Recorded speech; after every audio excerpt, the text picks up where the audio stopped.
Hotep, cher Kamit, je vais parler avec vous aujourd'hui, une fois, du serpent. J'ai déjà parlé du serpent il y a de cela près d'un an. Et je vais encore en reparler. Voilà, parce que c'est quelque chose d'assez important dans le cheminement spirituel. Que ce soit des rêves de serpent, que ce soit des symboles de serpent que vous allez voir à l'entrée des temples, à l'entrée voilà, à l'entrée des temples, vous allez voir sur les bijoux de Pharaon, voilà. Euh, vous voyez par exemple ce bijou que je porte, voilà, il y a l'œil de Russe là et il y a un cobra, voilà, il y a un cobra. Vous allez voir, si vous cherchez des photos, c'est un pharaon comme Akhenaton et d'autres, vous allez voir qu'ils portaient de pareils bijoux. Ils portaient également des chapeaux avec des têtes de cobra, surtout au niveau du troisième œil. Voilà.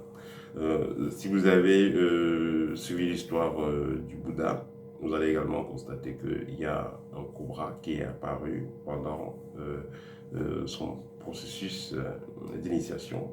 En fait, il était en train de méditer sous un arbre et il, avait, il était allé s'asseoir méditer sous un arbre. Il y avait beaucoup de grands maîtres à côté, de grands maîtres spirituels à côté. Il est venu se mettre à côté donc, de ces gens-là, mais près d'un arbre.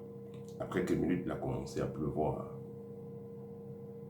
Et quand il pleuvait, un gros cobra, un très gros cobra est venu et donc il était là. On va dire que c'était mon micro, c'était sa tête et le cobra est venu se mettre là. Et il a commencé à pleuvoir. Ça a mouillé tout le monde, lui ça n'a pas mouillé. Donc c'était un grand signe. Également, vous allez constater dans certaines histoires des chefs, avant la naissance, les parents ont aperçu un serpent ou des serpents. Quand on étudie la biologie, on constate également que le sperme a une forme de serpent. L'énergie se déplace sous forme serpentine. Donc l'énergie ne va pas comme ça, il va comme ça. Donc le serpent symbolise quoi? La force, symbolise l'énergie. Quand il y a éveil de Kundalini, c'est également l'énergie serpent. Et notez que cette énergie s'active dans plusieurs cultures de façon assez différente. Certains vont l'activer avec des portions magiques, certains vont l'activer par le toucher, certains vont l'activer par le son, certains vont l'activer par d'autres méthodes. Il y a plusieurs façons de l'activer. Mais dans tous les cas, en fin de compte, c'est presque la même chose. Et une fois que cette énergie est donc active, il sera donc important pour celui qui est l'initiateur de vous aider à canaliser cette énergie. Soit on va la canaliser pour construire la sématique, soit on peut la canaliser pour faire du mal. Et c'est là maintenant où on tombe dans la sorcellerie, dans le sens négatif. Des gens qui vont avoir des serpents, qui vont aller voler les énergies des autres, voler les chances des autres, parce que le serpent aussi peut très bien voler. Vous savez, quelque chose qui va comme ça, c'est pas facile d'attraper. Voilà, donc c'était genre de monde utilise tous les serpents pour voler les énergies des autres, aller les cacher dans les toilettes, voilà.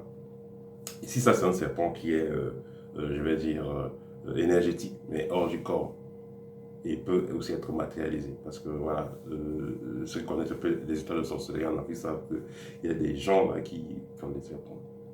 Et bon, je sais pas, pour voler les énergies des autres, ils peuvent aussi mettre ce serpent-là dans les gens. Vous pouvez avoir un serpent qu'on vous met dans le corps, pour avoir sexuel ou par autre forme.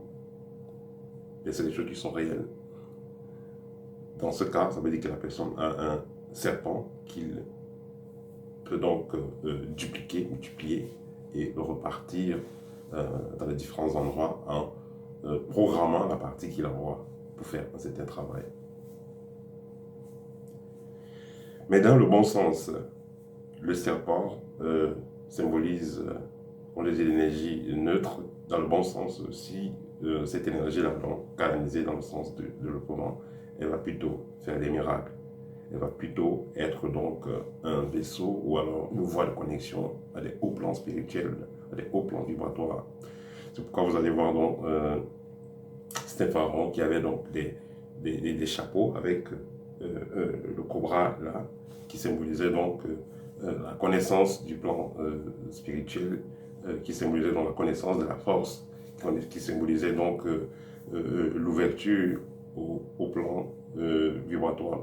Parce qu'une fois qu'une personne a éveillé ce serpent en lui, une fois qu'il a fait monter par exemple sa Kundalini, automatiquement ça se suit par l'ouverture du troisième œil. Et qui parle de l'ouverture du troisième œil parle, renvoie comme ça l'ouverture au plan vibratoire, au plan de la haute connaissance. Donc voilà. Donc ça c'était le petit partage pour aujourd'hui. Peut-être et à bientôt.